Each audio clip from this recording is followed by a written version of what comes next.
یانەی برایەتی دەستی بە ئامادەکاریەکانی کرد بۆ وەرزی نوێی خولی ناوی کوردستان و یەکەی مەشقی لەسەر یاریگای خۆی ئەنجامدا.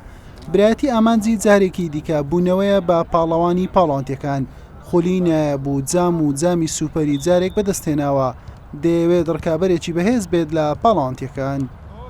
وەکو گۆڕانکاری بڵێ گۆڕانکارێکی زۆر باشمانە تیپەکەی کردووە بۆی چەند یاریزانێکمان لە یانەکانی ترهێناوە هەفت یاریزان پەیوەندی بەیانەکەمان کردووە.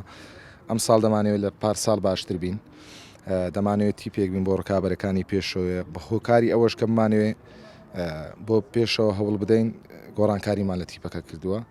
ئەو یاریزانانە هێناومانە خەری سەفین عەبدوڵخالق نەبێ هەموو یاریزانی دەرەوەی شاری هەولێرن لە خەتی نەگە چەند یاریزانێکی تر، بەڵام لە ڕووی ناوەڕاست و پێشەوە و ئەطرافەکان ئەلحەمدولیلا و شکر لە هەمووی دو یاریزانمانەیە لە هەر مەرکەزێک، بەڵام لە دواوە پێویستمان بە یاریزانە. تیپەکە گۆڕانکاریێکی کەمی بەسەردا هاتووە بە هەمان ستافی ڕاهێنەران هێور مستەفای ڕاهێنەر و هیشام شێرزادیش وەک یاریدەدەری، محەممەد نورەدینیش وەک ڕاهێنەری نوێی گۆڵپارێزان دیاری کراوە.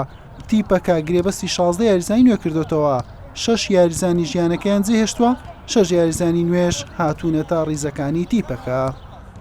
یانێ برایەتی ئەو ساڵەکەتم و عەجزیاوازیە چەند ساڵی ڕابردووش بێ نازناو نەبووینە، بەڵام ئەو ساڵەکە ڕاستیەکەی تموعمان باشترە و نەجێ باشترە و لۆپلەکانی پێشەوە چکە یانەی برایەتی یانەیەکی گەورەی شاری هەولێرە.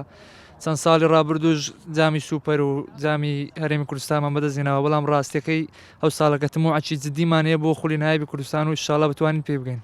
نادیەکە دەوێت ئەم ساڵەکەینە ئامانجێکی باشێ بێ لە خولی نایبی کوردستاندا و دەوێت لە پلەکانی پێشەوە بێ. ئێمەش وەکو یاریزانە ئەوانەی کە تازە هاتووی مەجموعەیەکی باشین دەمانێت هاوکاری نادیەکەین بۆی ئەنجامێکی باش بەدەست بێنێت.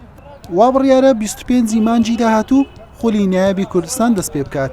برایەتی وەرزی ڕابردوو بە 35 خاڵ پلەی نوێمی بەدەستێنا و تەنها بووە پاڵەوانی جامی سوپەری کوردستان. ئەم وەرزانیەتی ئامانجی باشتر و ڕکابەری زیاتری هەیە. حوسێن محەممەد، کەناڵی پێام، هەولێر.